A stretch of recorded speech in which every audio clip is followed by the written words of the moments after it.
Kevin Eastman, first of all, thank you so much for taking the time to talk today. Really appreciate it. Absolutely. My pleasure. Great being here. Thank you for inviting me. Yeah.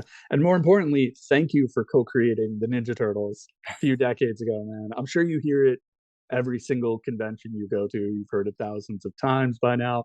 I grew up in the 80s. Turtle Mania played a huge role in my life. I would probably be a very boring guy in a suit right now if it wasn't for the Ninja Turtles. I'd probably have a very safe job in accounting, but instead I'm having fun. And it's all thanks to the passion that I had for the Ninja Turtles as a kid, the arcades, the video game, basically everything except for the comics. And then eventually I came around to appreciate the comics. Well, thank you. First and foremost, it really is. Um, it was a passion project for sure. Much like you, both Peter and I were very, very inspired by all the legends that came before us that inspired us, and you know, um, created that obsessiveness to want and to be a comic book writer slash storyteller slash everything. So it's really sort of great that we've been able to carry it along, following the footsteps of people that we admired, and to be approaching 40 years of drawing turtle comics, and still getting up and sitting over there and drawing, and especially turtles, and still loving it is quite a blessing. It's your fault, so thank you. All the And fans, I wouldn't have such a great job if I didn't have such great fans. So it's really appreciated. yeah. And speaking of legends, people that inspired you in the industry, this was a big San Diego for you, not only because you guys got to announce another comic in the Ronin verse, of course, all the video games to celebrate, but Yes, the Eisners, man, how'd that feel? they're all day drinkers apparently. So they all that's the voting process. No, I'm kidding. It was one of those things that was quite unexpected when they first nominated me, and then as I looked at that list of more than half the people on the list are people that inspired me originally. So it felt kind of uncomfortable, being too soon to be on that list. But I appreciate everyone that voted sincerely. Comic Con has been something. You know, first time I ever met Will Eisner was Comic Con and Jack Kirby, and it's one of the few venues. I 30 36 years, 37 years this year, and counting the two missing COVID years, like all of us. But I've been going to it every year, and feels like home. And now living here in San Diego, it's awesome. So what a treasure, and what an honor, and quite humbled, to be honest. But it was nice. It was really nice. That is extremely humble of you, but for what it's worth, I think it's very well deserved. What you and Peter created, a few decades ago, it became a global phenomenon, inspired, so many different incarnations of the franchise, and it all goes back to that source material that you guys created. Well, that was one of the cool things about that. In my acceptance speech, I was able to thank. I didn't do it alone for sure, and I couldn't have done it without Peter, and have had the history that I did without him. And then Jack Kirby inspired us both, so it was great to dedicate that award to him as well. Which is, it is funny, getting an Eisner and dedicating it to Jack Kirby, but also Eisner and Kirby were friends. Friends. They used to work together back in the day, so I didn't think it was inappropriate. It was awesome either way. So I gotta ask though, someone who I was first introduced to. I don't remember if it was the '87 animated series of toys that got me first. I was born in '85, so that stuff hooked me, and then the video games and everything, and then eventually, I discovered the Mirage comics, and that blew my mind. That the first issue, Shredder is violently killed, and it's funny to see people still having that reaction to this day, because that there's always this new generation of turtle fans that come about, and they eventually find their way back to the comics, which is incredible. Um, but obviously, even in the last Ronin and in your original work, took a lot of inspiration and respect for Frank Miller's work, of course, with Daredevil. I'm just wondering, have you ever had a conversation with Frank about that, or did you guys get a chance to talk to the Eisners? No, no, we didn't. I've had the good fortune of meeting Frank a number of times over the years, and he was always just more than gracious, and more than honorable. We never really talked about turtles. I think at some point he thought it was the dedication and the influences were kind of cool. Then I think he probably got annoyed at some point, like, Oh, turtles. Oh, geez. Look. Almost like look what I started. But no, actually, it's he's one of those guys that it's um, he's a legend. He was very inspirational. I put him. The first issue of Turtles is dedicated to Jack Kirby and Frank Miller, with with great sincerity, because it was about the time that growing out of comic books in the Comic Code Authority sort of approved um, landscape that we all grew up in, as sort of they were becoming a little bit more juvenile. And before I discovered heavy metal, along comes Frank Miller, and he starts writing stories. And I was a huge Daredevil fan long before Frank Miller came on board. Daredevil was one of my original all-time favorite characters, and suddenly there's someone that's writing comic books for you know adults, and writing for me. I thought, it was writing for stuff that I wanted to read, and it was challenging and well done, and intellectual, and complex stories, and dramatic. And so it was really it was the one that sort of pushed it further down. I said, oh, comics can be for everybody. Comics can be for people, fans, kids of all ages, if you will. And so no, it's something. It's funny. I've actually wondered what it would be like to uh, to interview Frank Miller sometime. I'd like to chat with him, even if it was not, to be recorded or anything like that, but just to have a chat, a proper chat, and he could like take a swing at me if he wanted to. I don't know. It's really funny you say that, because when we were done with the recording, I was gonna pitch you on a potential series of creators interviewing creators, Oh and wow. that was one that I would love to do. But we can talk about that another time, or you can do that, of course, on your own. But I would love to read or watch that either way. I think that'd be a great talk. That would be awesome. I would probably be a nervous wreck, but it's something I'd definitely be interested in doing. So That would be so fun. But I mean, so talking about everything that inspired your work, and now the Last Ronin is finally out there, all 5 issues, hardcover collection. yes. The story's out there, 30 years in the making. How does it feel to see that this limited series has been so well received by fans and critics now that the full story's out there?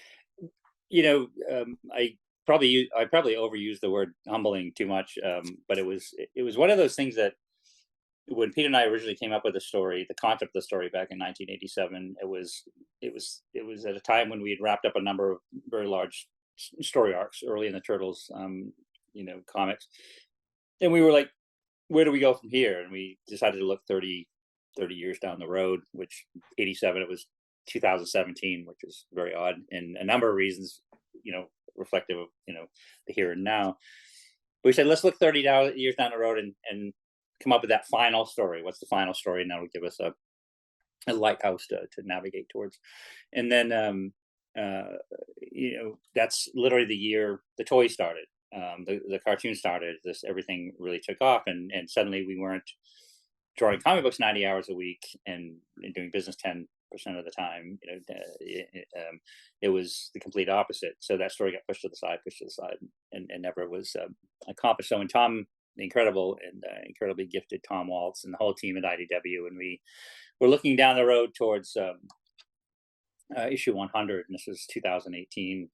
2019 was when issue 100 was due out, and Tom and I were discussing, well, where do we go after issue 100? And there was a lot of ideas being thrown around, and I dusted off this story that Pete and I had written. It was about 20 pages, and said, I'd like to develop this further, and if you think it's something, once I play with it a little bit, let's join forces, and adapt it into something, that something that's set 20 years in the future for the Turtles. But it would be a Dark Knight approach, and again, thank you, Frank Miller. It would be Dark Knight approach that it wasn't beholden to one particular Turtle universe, because there were, the cartoon show, the movies, the black and white comics, and this stuff. It was a universe within to itself, but also very strongly and firmly rooted in the original Mirage series. So, if first issue being the first story, this one being the last one in that Mirage universe, and Yeah, so Pete basically gave us a thumbs up, to do what we wanted with it, and we worked for about a year before we started the actual process of bringing on the incredible Escorza brothers, the fantastic Ben Bishop, and Luis Antonio Delgado. The whole team came together quite by accident, and it was one of those that kind of tells you it's kind of meant to be kind of things. But what an adventure, what a ride, and it was very similar. In working with Tom, because I have such a huge respect. He wrote 100 issues of Turtles in a row, and they're brilliant. And so this in this case, we instead of him in the driver's seat, me in the passengers, riding shotgun, we just switched seats for a while, and the work was a lot like how Pete and I used to work. Was like we had a pretty decent treatment, and then throughout the layouts, the story came together. The pieces, all the rest of the pieces fit. But man, what a it was a tough story a tough nut to crack, and it had to be perfect. And we appreciate all the fans for waiting, because Tom and I were literally polishing dialogue on a Sunday night before it went to press on Monday. That kind of stuff. It was what a fantastic journey, and we're more than thrilled it was received that well. Yeah, no, it was received extremely well, and it was a huge hit for IDW as well, with the number of copies that were printed going back to second print. Obviously, it was Right. definitely a success, and thankfully for fans, we're getting more of that. In the press release and announced that San Diego was called the expansion of the Ronin verse. Yep. So we're going to see more of, I'll keep it spoiler free in case someone out there still hasn't read the last Ronin. I don't want to ruin anything for them. But this final turtle, it's revealing more about their journey to Yep. becoming uh, the Ronin. So I would love to hear more about the story behind the Lost Year, since you guys just announced that, Sure. and what it's like building that. And has this always been the plan, or was just like the reception to the last Ronin so strong that you guys were like, yeah, there's another great story here that we can tell? Exactly. I think well said, in that it was initially it wasn't the plan, but the plan was, as we worked through the story, especially when we were, with the Escorza brothers sequences, which are the here and now sort of sequences, and then Ben was doing what we wrote for the flashbacks. Each time we did one of the flashbacks, and we put more pieces of the puzzle together as the whole complete vision came together. We just started seeing these opportunities where, holy smokes, we could. There's something really great we could, if we ever get a chance to, it'd be great to go back and mine a little bit deeper on this section or that section. And then for the Lost Years in particular, there was this period where in the story where again, hopefully it's not spoilers, when Michelangelo goes to Japan and finds out what happened there, he goes on a journey which is about 16 years before he comes back to New York, and the Lost Years. So this is sort of what happens during that time, and it's a time of transition from Mikey, because we'd always I had always known Michelangelo was going to be that. Again, I keep shout not to give spoilers, but it is. But Okay. yeah, assuming a lot of people have read it. But yeah, the first turtle born was always going to be the first turtle drawn, the first turtle Yes. born going to be the final. But it's his journey, his transitional journey from what he had to become and step up to complete the mission. So that's pretty exciting. And that was, probably by the time we got to issue 3, we'd really fell in love with this idea of what happened during that time, and sort of put a pin in it and said, let's go back there. And then there were a few other instances, and then we had very early on said, this is going to be an opportunity to create another segment of the Turtles multiverse. And every comic character, and has since I've known comic characters, have had multiverses. And for us with the Turtles, from the black and white comics to the animated series to the live action, and now this Ronin verse, we felt there's more stories we can tell here, given the opportunity, if fans wanted to see it. And that's sort of one, finding the right story, and then having the opportunity to tell it. So it really came together wonderfully. So we got some great ideas, and I'm pretty excited about the Lost Years. Yeah. I'm very excited to eventually read as well. I do have to ask the last one. The hardcover was recently released. Obviously, a trade paperback will release. Is there any hope that we'll eventually get like a deluxe edition, which has more bonus features, where a greater look at maybe the layouts, script, stuff like that? Because I think there would be a lot of demand for something like that. Yeah, I'd love that because I'm a big fan of going back to in Criterion or just with that DVD. Remember that DVD craze when they would just load it with extras, and I just being Yep. a great example of being a Lord of the Rings junkie, and each time Peter would put out like another version with an extension and then appendiums and then beyond, I was like, I'd watch it all. But I Mhm. loved the director's commentary. I love behind the scenes. I like to hear how the stories come together, the happy accidents. What this wouldn't have happened if it didn't happen as spontaneously while they were filming this, that, and the other thing, which is really great. And so I love that history. So there's just tons of it. From the original documents that Pete and I wrote to my markups on those to some of the original drafts before Tom and I got to layouts. I mean, there was thumbnails, and then I did the layouts for the entire series. And then what was really fun and challenging was working with two different art teams and two different time periods in the story that the amazing Escorza brothers couldn't draw the sequences they needed until I showed them where it took, where it took place. So it was coming up with the designs of what New York City was like at that time, and the layer and different things. So there's tons of things that and a lot of times it was as I was doing the layouts, then I would jump over here into this sketchbook and I'd sketch out, well, this is what this part of the city looks like, or this is what this looks like, and I'd send it to them at the same time I'd send the layout. So Mm. it's really sort of very similar to I felt like in some ways similar to shooting a movie, and that Mm. some of the stuff that evolved out of the story um, it happened while we were writing it and laying it out and directing it, if you will. And that's those are the happy accidents that I love, things that evolved because the story tells you to do those, and that's great. Yeah. So IDW, if you're watching this, please release a deluxe edition of The Last Ronin. I Man, and many other fans will throw our money at it. I'm sure they and I just flatter IDW further because I've got just stacks of their artisan editions and those behind the scenes stuff. So they do such a great job not only with the Turtles library but preserving so many great artifacts. I mean, I was working on there's a Frank Miller Frank Miller artisan edition laid out right there. Mm. That sometimes when you sort of get stuck and you need to look at Klaus Janson and Frank Miller's amazing work on Daredevil to get inspiration. It's like right there, and bang, like just how they, every mark, Yeah. every mistake, every bit of whiteout. So, but yeah, they do a great job, and I look forward to working with them an expanded edition. Yeah.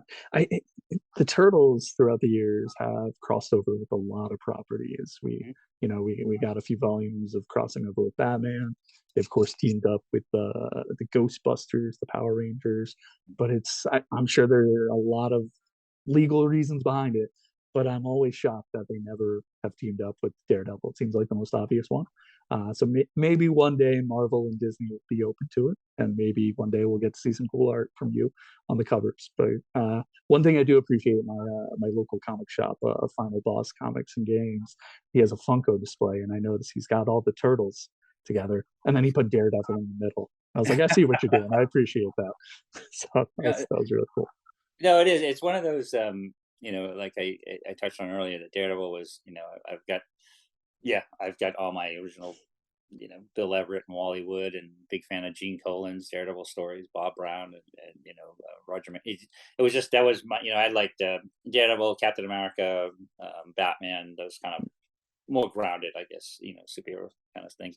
But Daredevil was that would definitely be a dream crossover. In fact, I was lucky enough to work with it's funny because we're talking about crossovers. The Batman crossover actually evolves out of my pitching one of my all-time favorite comic book characters is Commandy, the last boy on Earth. That was my jam totally, like Jack Kirby's Commandy. I grew up in a really small town in Maine, which I felt like I was the last boy on Earth. Plus, the first movie I ever saw in movie theaters was Planet of the Apes. So Jack Uh, Kirby's furtherance of that concept in Commandy was just right there. Was all that and then some. And so I always thought the Turtles Commandy crossover would be absolutely perfect. And I pitched that through IDW to DC, and the response from Dan Didio was basically, well, that's a fun idea, but not a lot of people know who Commandy is really. Why don't you do a Turtles Batman crossover? And we were kind of like, well, we didn't know that was on the table. um, and so then it just came together like Christmas morning. It was, James Tinian, who put together this absolutely brilliant script, and my best bud Freddie Williams, his work on it was brilliant. And that, and getting to be part of that, actually drawing covers for that series, which had Turtles and Batman on the cover, was like, mind Yeah. blown kind of stuff. But recently, because Freddie and I talk about a lot of things we'd like to do together, and we recently did an 10-page Electra story. Hmm. We came up with the idea, and Freddie penciled it and I inked it, and we were just like, that was like toe in the door to, like, man, we're just this close to, can we put Daredevil in the background or something? But we said, let's save it, because Tom and I have talked about what that, you know, um, writing something like that would be, and what we had so we have some ideas, and Freddie and I would like to work together on it. So me, Tom, and Freddie would you know uh, love that dearly. Turtles Daredevil. So, and these things come together when they're supposed to, if they do. If not, we'll you know we'll draw it on our own and put it out there. Hopefully one day. Hopefully one day. So fingers crossed. So that would be quite something. I'd really like it. Yeah, definitely, man. There's a lot I want to ask you, but first, I hope you understand when you talk about movies. I gotta ask you. I know in a recent interview you said the upcoming stuff. You're kind of observing as a fan, which is great, because that gives them. Well, one thing that I've personally really loved about the Ninja Turtles is that every generation has its own incarnation that creates a whole new era of fans. So while an incarnation may not be exactly for me, may not be what I want, it Yep. introduces a whole new audience to this franchise. And then that allows them to explore the Turtles multiverse, the Turtleverse, if you will, which is great. Yep. But I know recently the new movie, it just revealed the logo. I don't know if you got a chance to see that. I've not. No. Oh man, okay, you gotta check it out. I would love to see your reaction to that. It's I'll just say it's very 80s. But okay, so I won't ask you about that then, since you didn't see it. But I do know that we're on the same page with, like, no disrespect to any of the other incarnations that have occurred in the 1990 movie. That will always be at the top of my list. That is just I rewatch it once a year. I absolutely love it. What do you think it is about the 1990 movie that allowed it to be, such a classic for Turtles fans, and something that so many other fans truly truly love, and despite some of the lingo being dated or whatever, it still holds up really well. It's you can easily point to the success of that was was Steve Barron, director Todd Langdon, who wrote it, and Jim Henson's Creature Shop, who brought it to life. And it was Steve Barron as the driving force. Really um, read and loved the original black and white comics, and he completely understood the animated version of the Turtles, and he came up with that perfect blend of both worlds, adapting both visions, so that you had a movie that um, has since never been replicated properly, which is unfortunate. But he came up with that exactly perfect balance of a story written with a heart and a soul, and that wasn't insulting to the adults that had to sit through it. To the original comic book fans, the original black and white comic book fans, who really, a lot of them didn't.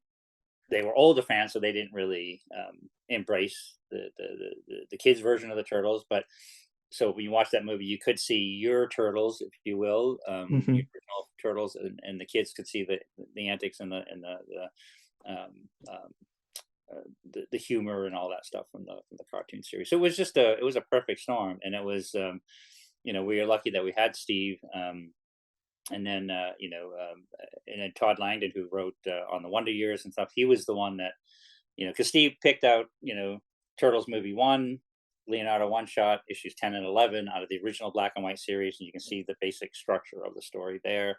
And then Todd really bringing this wonderful heart and family relationship together, and the stuff that really bound it together so wonderfully. That was just special, but it was the ultimate was Jim Henson's costuming. The things that they had to create and invent, and invent.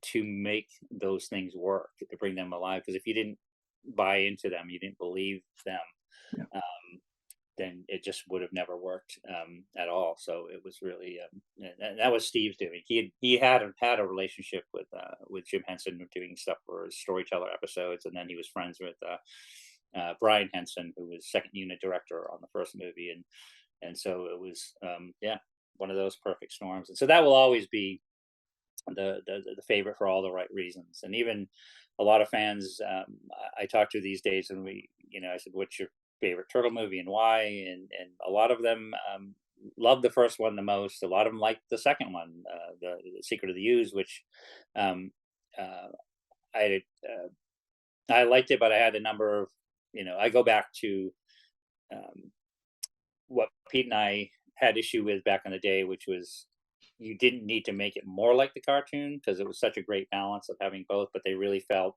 they needed to make it more like a cartoon, cut down on these weapons, cut down on this, up the humor, and then we pushed hard for Bebop and Rocksteady to be brought in because those were really popular. Not, originally inspired by the role playing game into the cartoon series.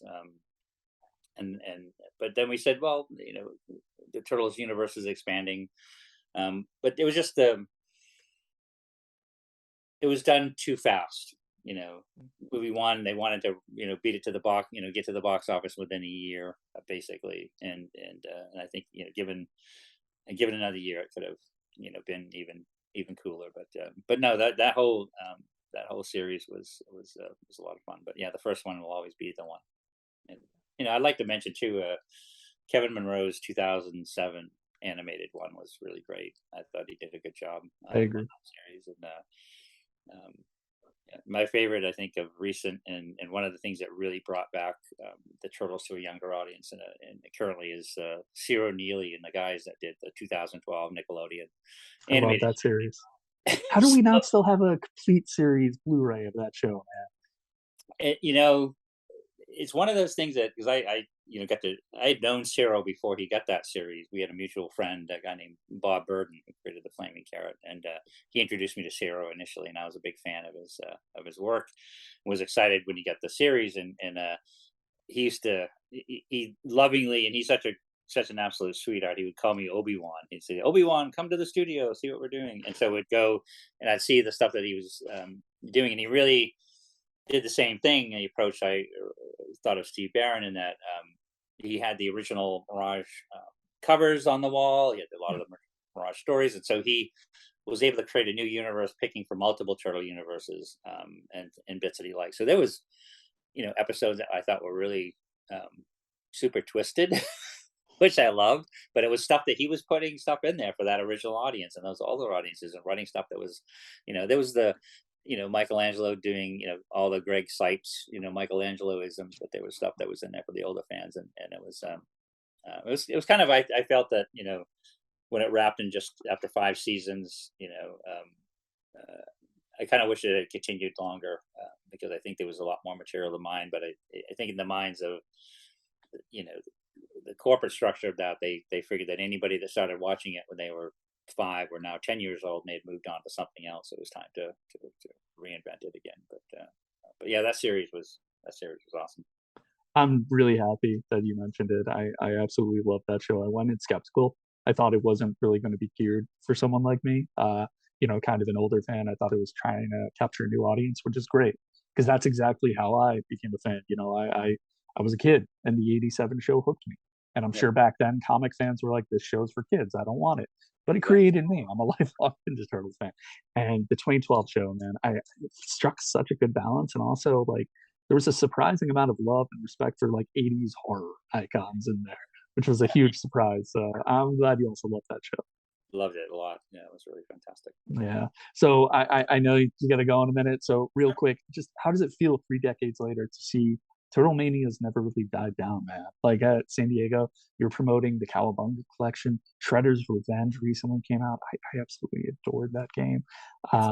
There's these new projects in the works over at Paramount. There's the Seth Rogen produced animated movie. There's allegedly live action also being developed. Some other projects. I don't know if you can speak at all to that stuff or have any knowledge, but any insight into the future of Turtles would be incredible. But how does it feel to know that a long time ago, you and Peter just had fun making this new creation, and now it's taken over the planet and had such a huge impact on so many different people's lives.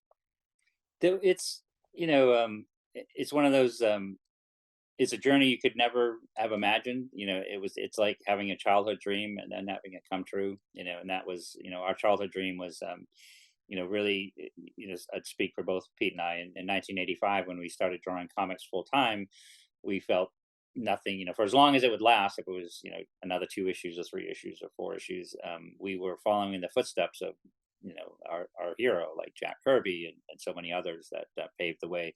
And so we'd accomplished the goal, the dream had come true. And the fact that, we get to see it go so much farther than that through a lot of transitional things, and learn all the different aspects of, managing your own property, which is something that our heroes and people that inspire us, most often did not have that opportunity to direct the future of their characters, their creations, and as well as profit from them.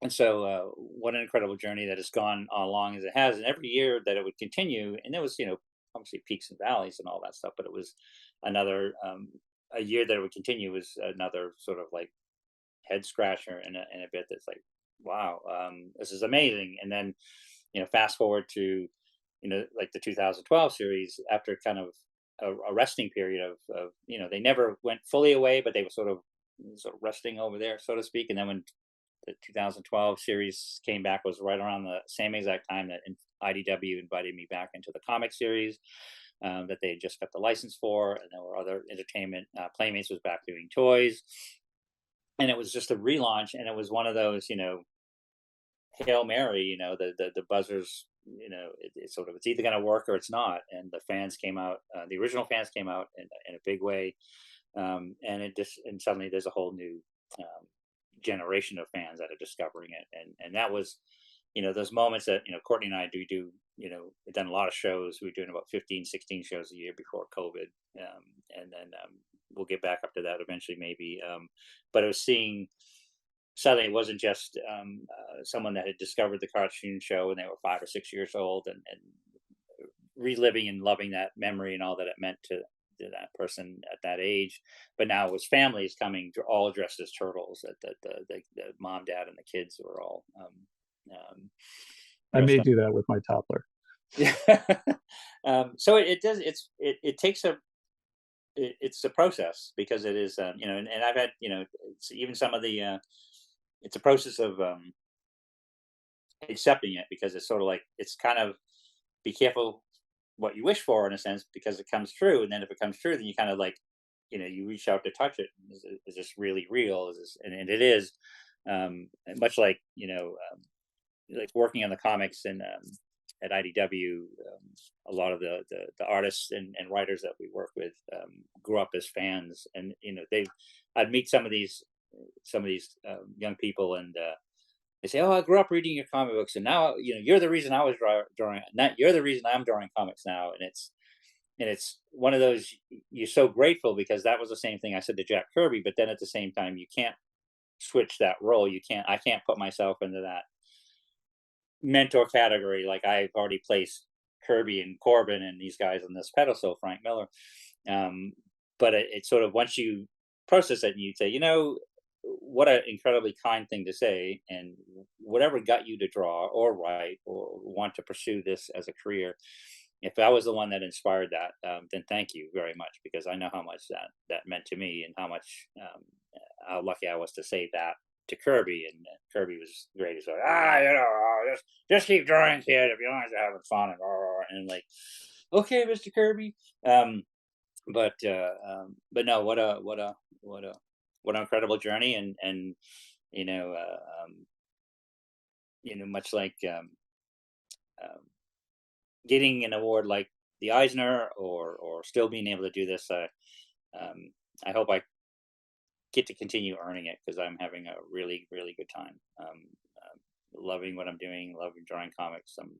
When I hang up, I'm going to go back to writing out some of the lost year's stuff, and we got meetings with Tom this week, and there's covers due, and I'm sure that there's probably multiple texts from IDW going, "Where's the cover for 132?" But those are nice problems to have. Well, all the success is very well earned, and all the appreciation is certainly well earned. So, thank you Thank very you. much for everything that you've done. I am personally extremely excited to learn more about the lost year. I have no doubt a bunch of other fans are as well. So, thank you for keeping Turtle Mania alive and helping it grow throughout all the years. And I'm excited to see what else the future has in store for this amazing franchise. So, thank you again, Kevin. Yeah, look, really enjoyed talking to you, and appreciate it. Thanks for all your support, and yeah, and to all the fans, Cowabunga, thank you. It's a perfect note to end on.